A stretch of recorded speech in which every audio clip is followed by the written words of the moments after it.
Eh mais c'est ma chaussette ça, oh. Oui, c'est une fois trop vite.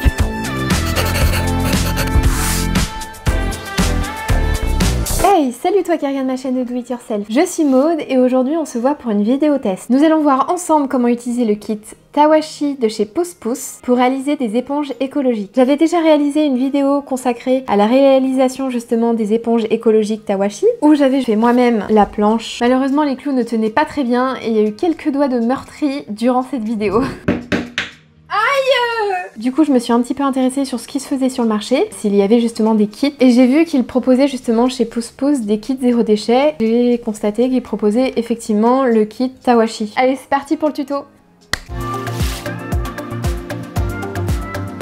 Le kit Tawashi de chez Pousse Pousse est à 14,90 €. Ce kit comprend un fascicule explicatif illustré pour expliquer comment réaliser ces éponges écologiques. Il vous explique pourquoi fabriquer son Tawashi, des informations sur les éponges que l'on utilise. Vous avez également le tuto pas à pas illustré pour réaliser son éponge. On vous explique quel tissu utiliser pour ce tuto, ainsi que quelques petites astuces supplémentaires zéro déchet. Une planche de bois en hêtre avec des trous prévus pour les tourillons et 32 tourillons. Vous aurez également besoin d'une paire de ciseaux et de vieux tissus.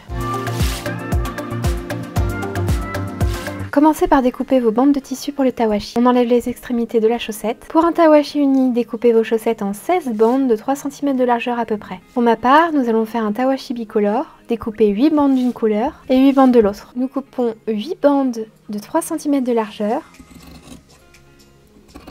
de chaussettes blanches.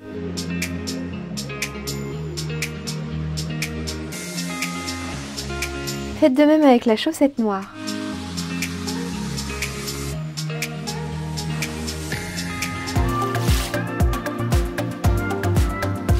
Prenez ensuite votre planche de bois et mettez les tourillons dans chacun des trous prévus à cet effet.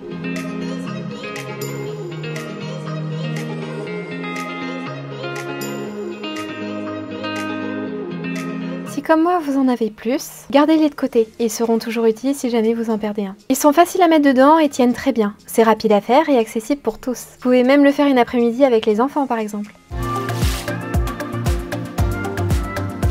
Posez ensuite le métier à tisser devant vous. Prenez vos bandes de tissu. Nous allons commencer par exemple par les blanches. Prenez une bande et positionnez-la sur la première ligne horizontale entre les deux tourillons du haut. Comme ceci. Répétez l'opération pour les 7 autres bandes de manière à obtenir 8 lignes de tissu horizontal.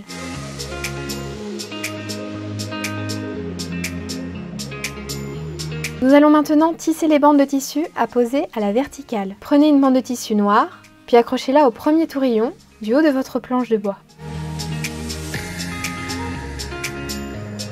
Puis passez la bande en dessous de la première bande horizontale.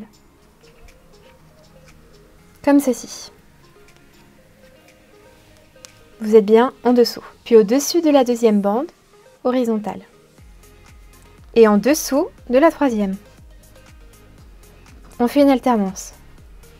En dessous, au-dessus, en dessous, au-dessus, en dessous, au-dessus, en dessous et au-dessus, jusqu'à l'accrocher au tourillon du bas. Vous avez réalisé votre première bande noire. Pour la deuxième bande, accrochez-la au deuxième tourillon du haut de votre planche de bois.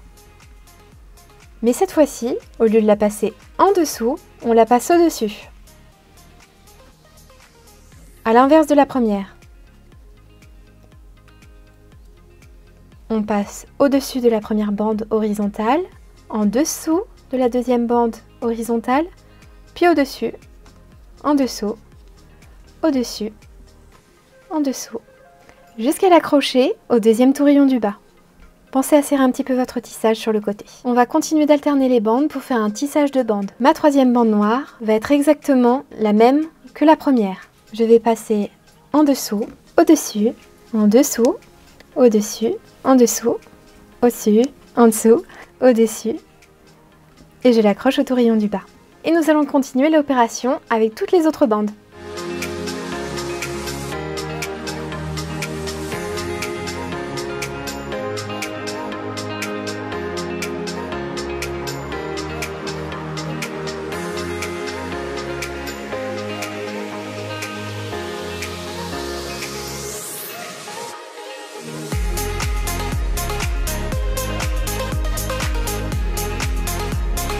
Voilà, notre quadrillage Tawashi est fait, maintenant nous allons l'assembler. Prenez ensuite le bas de la première bande verticale qui forme un anneau et coincez-le avec vos doigts, comme ceci. Glissez-y l'anneau de la deuxième bande dedans. Puis récupérez justement l'anneau de la deuxième bande entre vos doigts. Et faire ainsi de suite. Prenez toujours la bande de devant et glissez-la dans celle de derrière. Puis répétez l'opération pour tout le contour de votre tawashi.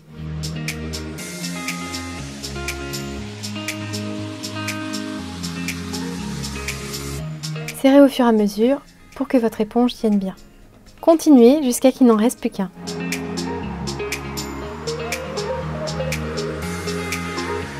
Si c'est la première fois que vous faites du tawashi, je vous préconise justement les tawashi bicolores car ça vous permet vraiment de voir les différentes couleurs et de savoir où mettre votre anneau. Nous arrivons au dernier anneau. Passez-le dedans, comme pour les autres. Donc hop, dans celui d'avant. Là vous serrez un petit peu plus. Et pour que votre tawashi tienne bien et ne se défasse pas, on fait un double nœud.